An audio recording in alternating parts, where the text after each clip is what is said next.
I don't want to like take this in a completely different direction, but I do want to have Sure. the conversation because I feel like it's worth having, and give a shout out to the president of sports for Odyssey, the great Mike D. I was texting with Mike D yesterday during the games. Mike's watching the games, huge football fan. Mike texts me, I think Trevor Lawrence, I don't know if he said stinks or sucks, whatever. That was the general thought was Thinks Trevor he isn't Lawrence good. is bad. Right. And I'm thinking, I think he's right. Is Trevor Lawrence bad? Like, is that something that we have to consider actually being a thing? Sure. Any second-year quarterback. What do you think? They're all going to work? Like, they're all going to pan out? Well, I guess there's just huge upside. not, but he's not like the average second-year quarterback. This is a guy that and many people we're like, this guy's luck. He's Elway. He's one of these absolute can't miss prospects, and like Insane he can still pull it college together. career.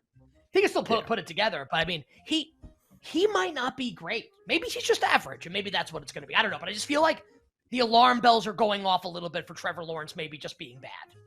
Well, I think I agree, and I'll bring up, I think I told this story last week on the show.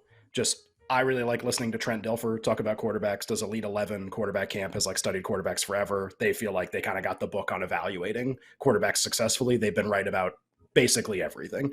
And he relayed a story on a podcast where basically he said that coming out of college and last year, everyone was looking at Lawrence like Andrew Luck, when really sort of the talent evaluators that he was talking to, Lawrence can still be awesome. Like, it's not that the ceiling isn't particularly, high or anything, just that what they had all kind of noticed in the consensus on Lawrence was just that he didn't do a good job of seeing the entire field as effectively as some of the other great quarterbacks. And maybe that's a skill that can be learned, but he's not there right now. That was Dilfer's point basically. And it was interesting to hear that, just because what do I know about film? What do I know about talent evaluation? Zippo. So it's interesting to hear the guy who's the best at it, honestly, evaluating quarterback prospects, say that, and then watch the game through that prism. It was actually really interesting. It was kind of remarkable actually to watch it. And you'd be like, not that I see things the way that all the talent evaluators will see them, but you just go, well, maybe they're right.